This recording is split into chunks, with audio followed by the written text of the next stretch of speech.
천사들의 노래가 하늘에 들리니 산과들이 기뻐서 메아리쳐 울린다.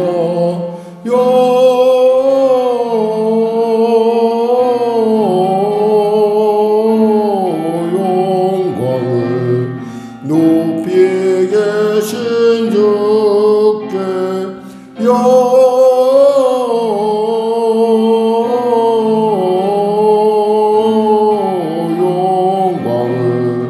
높이 계신 주님께 한밤중에 목자들 양떼들을 지킬 때 아름다운 노래가 청하게 울린다.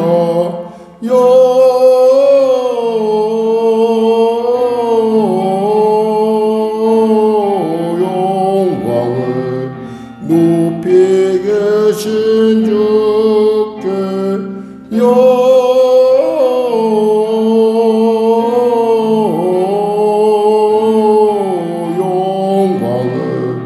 높이 계신 주님께 베들레헴 달려가 나시나기 예수께 구로 경배합시다. 탄생하신 아기께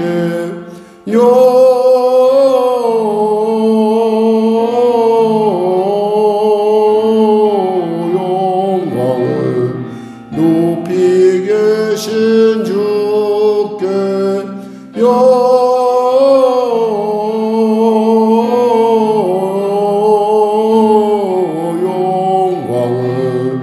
높이 계신 주님께 구유하네 누이신 어린아기 예수께 우리들도 다 함께 기쁜 찬송 부르자.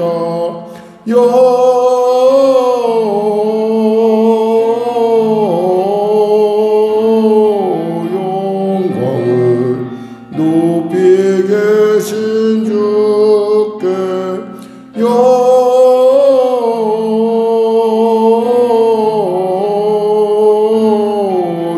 영광을 높이 계신 주님께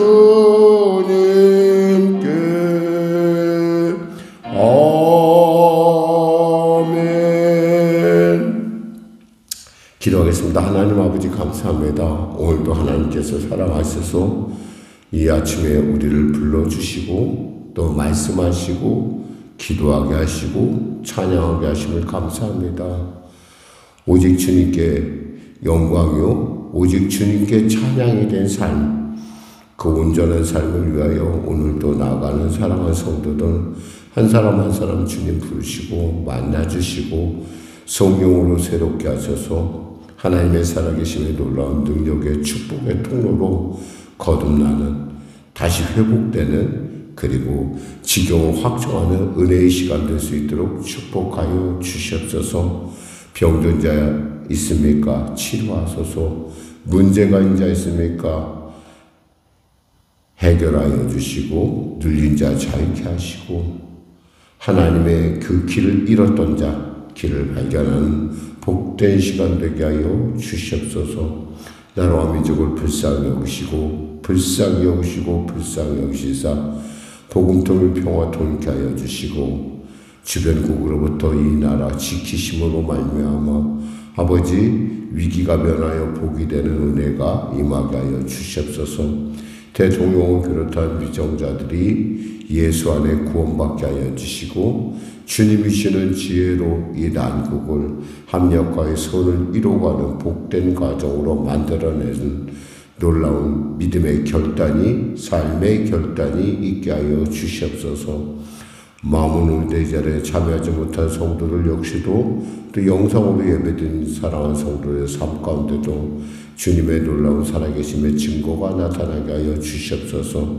이 순간에도 저 우크라이나라고 하는 참으로 그 동토의 땅에서 우리 젊은이들이 참으로 죽음으로 내몰리는 이 안타까운 상황이 우리에게 계속되고 있습니다. 하나님, 국내 상황도 역시 만만치 않아 여러 가지 많은 혼란과 어려움들이 있습니다. 바라기는 정의와 공법이 하수같이 흐르는 이 나라 민족되게 하시고 혹여나 아버지 분명히 기울어진 그런 운동장 안에서 무엇을 우리가 기대할 수 있겠습니까마는 하나님 그 기울어진 운동장을 바르게 세우시는 분이 하나님이심을 믿고 기도하고 나가고 있사오니 하나님 이 민족 이 나라 불쌍히 여겨 주시옵소서. 아울러 성령교회를 불쌍히 여기시고 사랑하는 성도들의 삶을 축복하시고 보호하여 주시옵소서. 경제가 심히 어려운 가운데 있습니다. 하나님 도와주시옵소서. 그들의 삶과 그들의 건강, 그들의 자녀들을 아버지 이 땅 가운데 나아가야 될 그들의 그 미래를 주님 지켜주시고 인도하여 주시옵소서. 감사하며 예수님의 이름으로 기도드립니다. 아멘. 하나님은 살아계십니다. 오늘 은혜 나누실 말씀은 사무엘하 1장 말씀입니다. 사무엘하 1장 말씀. 우리 하나님 말씀 같이 합독하겠습니다. 사무엘하 1장 말씀 463쪽입니다. 구약성경 463쪽. 사울이 죽은 후에 아말렉 사람을 쳐 죽이고 돌아와 다윗이 시글락에서 이틀을 머물더니 사흘째 되는 날에 한 사람이 사울의 진영에서 나왔는데 그의 옷은 찢겨졌고 머리에는 흙이 있더라. 그가 다윗에게 나와 땅에 엎드려 절하매 다윗이 그에게 묻되 너는 어디서 왔느냐 하니 대답하되 이스라엘 진영에서 도망하여 왔나이다 하니라. 다윗이 그에게 이르되 일이 어떻게 되었느냐 너는 내게 말하라. 그가 대답하되 군사가 전쟁 중에 도망하기도 하였고 무리 가운데 엎드려져 죽은 자도 많았고 사울과 그의 아들 요나단도 죽었나이다 하는지라. 다윗이 자기에게 알리는 청년에게 묻되 사울과 그의 아들 요나단이 죽은 줄을 내가 어떻게 아느냐. 그에게 알리는 청년이 이르되 내가 우연히 길보아산에 올라가 보니 사울이 자기 창에 기대고 병거와 기병은 그를 급히 따르는데 사울이 뒤로 돌아 나를 보고 부르시기로 내가 대답하되 내가 여기 있나이다 한즉 내게 이르되 너는 누구냐 하시기로 내가 그에게 대답하되 나는 아말렉 사람이니이다 한즉 또 내게 이르시되 내 목숨이 아직 내게 완전히 있으므로 내가 고통 중에 있나니 청하건대 너는 내 곁에 서서 나를 죽이라 하시기로 내가 엎드려진 후에는 살 수 없는 줄을 내가 알고 그의 곁에 서서 죽이고 그의 머리에 있는 왕관과 팔에 있는 고리를 벗겨서 내 주께로 가져왔나이다 하니라. 이에 다윗이 자기 옷을 잡아 찢음에 함께 있는 모든 사람도 그리하고 사울과 그의 아들 요나단과 여호와의 백성과 이스라엘 족속이 칼의 죽음으로 말미암아 저녁 때까지 슬퍼하여 울며 금식하니라.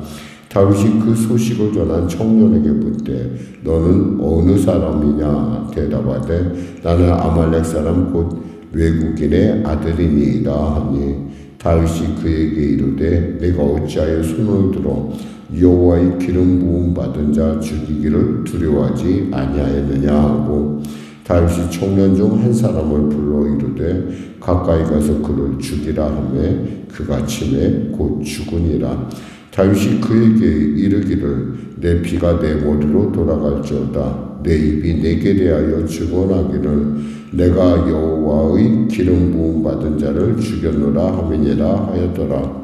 다윗이 슬픈 노래로 사울과 그의 아들 요나단을 조상하고 명령하여 그것을 유다 족속에게 가르치라 하였으니 곧 활루레라 아살의 책에 기록되었으되 이스라엘아 내 영광이 삼위에서 죽임을 당하였도다.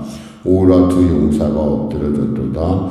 이를 가드에도 알리지 말며 아스글론 거리에도 전파하지 말지어다. 블레 사람들의 딸들이 즐거워할까? 할례 받지 못한 자의 딸들이 개가를 부릴까 염려로다. 길보아 산들아 너희 위에 이슬과 비가 내리지 아니하며 재물을 낼 밭도 없을지어다. 거기서 두 용사의 방패가 버림바 됨이니라. 곧 사울의 방패가 기름 부음을 받지 아니함 같이 됨이로다. 죽은 자의 피에서 용사의 기름에서 요나단의 활이 뒤로 물러가지 아니하였으며 사울의 칼이 헛되이 돌아오지 아니하였도다. 사울과 요나단이 생전에 사랑스럽고 아름다운 자이로니 죽을 때에도 서로 떠나지 아니하였도다. 그들은 독수리보다 빠르고 사자보다 강하였도다. 이스라엘 딸들아 사울을 슬퍼하여 울지어다. 그가 붉은 옷으로 너희에게 화려하게 입혔고 금 놀이개를 너희 옷에 채웠도다. 오라 두 용사가 전쟁 중에 엎드려졌도다. 요나단이 내 산 위에서 죽임을 당하였도다.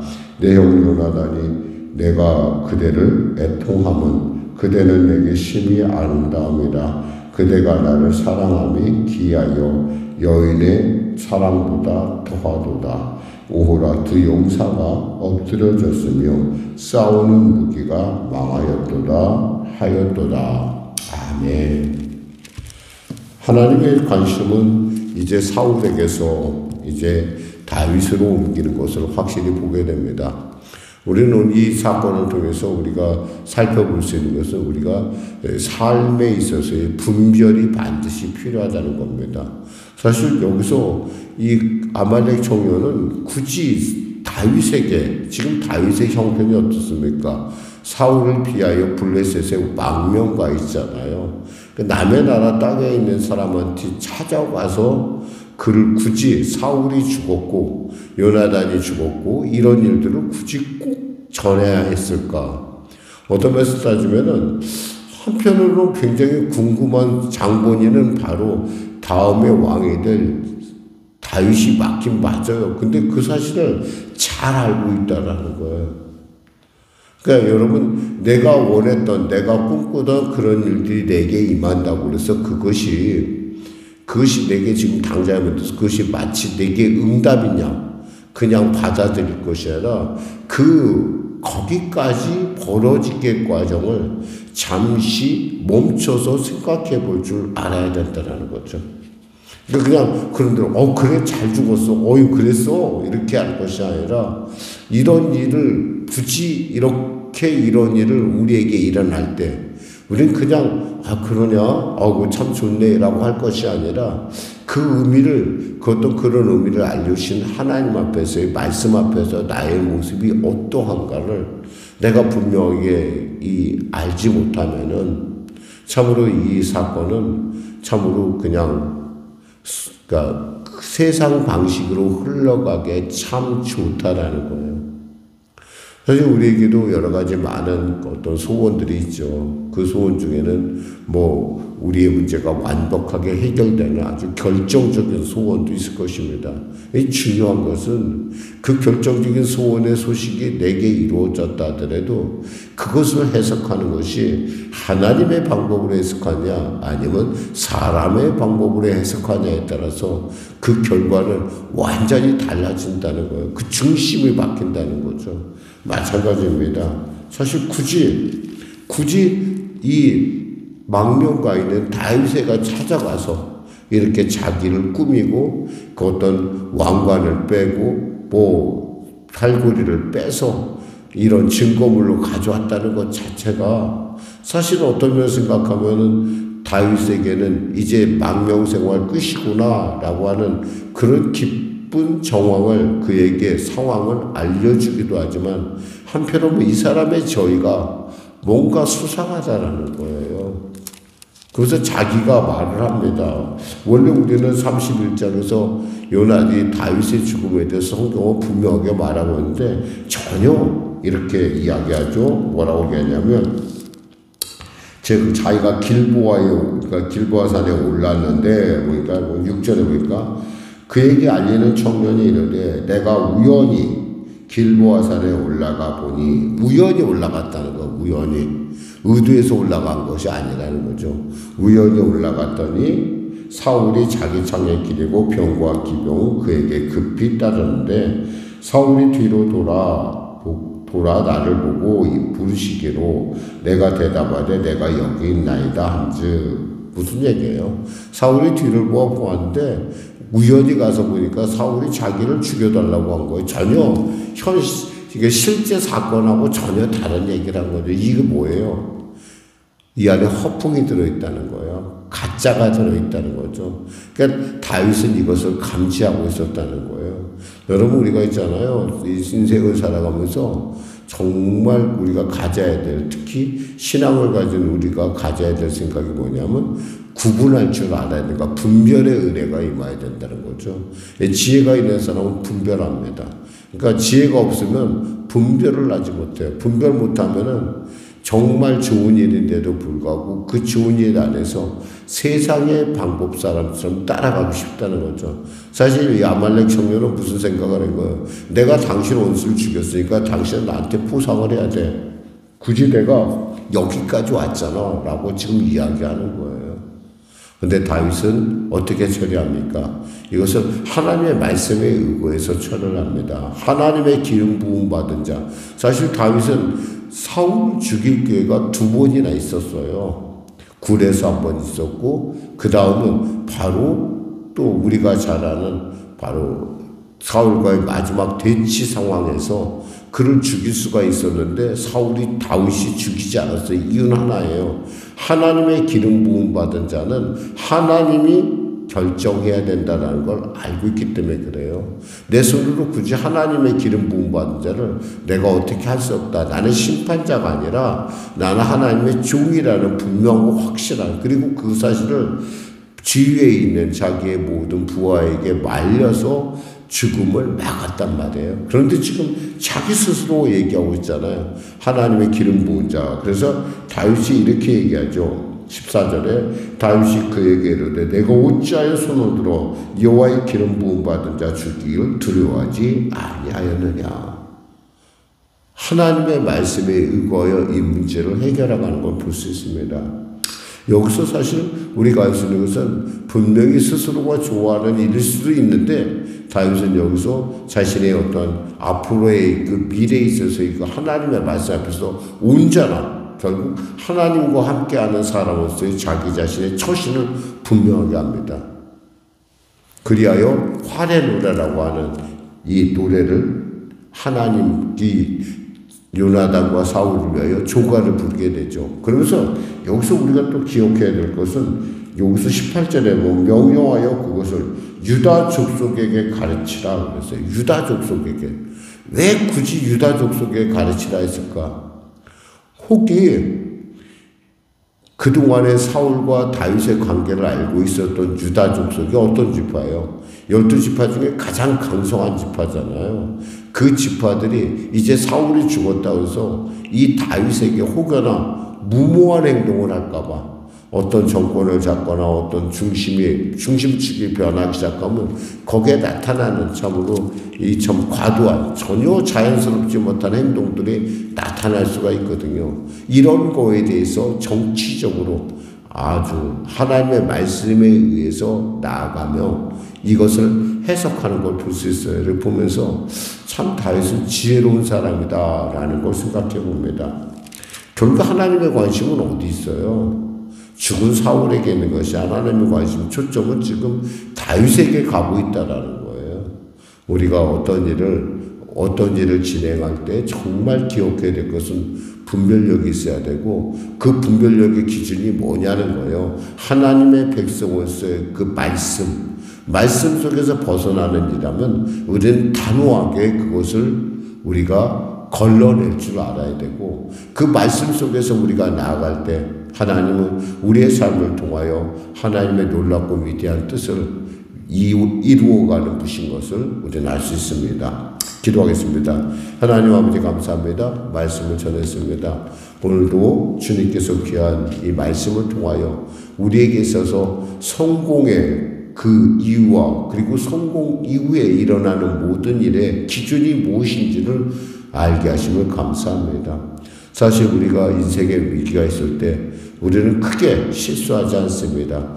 그러나 우리가 성공을 했을 때, 우리의 기도가 응답됐을 때 우리는 혹여나 세상 방법으로 그것을 해결하고 그것을 해석하려고 합니다.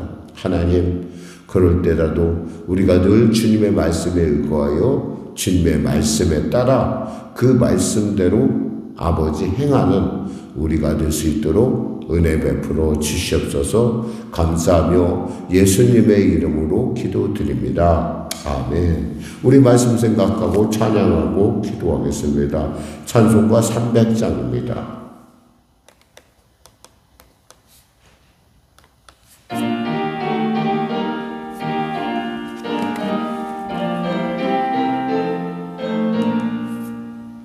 내 맘이 낙심되며 근심에 눌릴 때 주께서 내게 오사 위로해 주시네. 가는 길 캄캄하고 괴로움 많으나 주께서 함께하며 내 짐을 지시네. 그네가 내게 족하네. 그네가 족하네. 이 괴로운 세상 지날 때 그네가 족하네. 희망이 사라지고 친구 날 버릴 때 주 내게 속삭이며 새 희망 주시네. 싸움이 맹렬하여 두려워 떨 때에 승리의 왕이 되신 주 음성 들리네. 그네가 내게 족하네. 그네가 족하네. 이 괴로운 세상 지날 때 그네가 족하네. 범인이 가득 차고 눈물이 흐를 때 주 나의 곁에 오서 위로해 주시네. 환난이 닥쳐와서 어려움 당할 때 주님의 능력이 원수를 이기네. 그네가 내게 족하네. 그네가 족하네. 이 괴로운 세상 지날 때 그네가 족하네. 하늘에 계신 우리 아버지, 아버지의 이름을 거룩하게 하시며 아버지의 나라가 오게 하시며 아버지의 뜻이 하늘에서와 같이 땅에서도 이루어지게 하소서. 오늘 우리에게 일용할 양식을 주시고 우리가 우리에게 잘못한 사람을 용서하여 준 것 같이 우리 죄를 용서하여 주시고 우리를 시험에 빠지지 않게 하시고 악에서 구하소서. 나라와 권능과 영광이 영원히 아버지의 것입니다.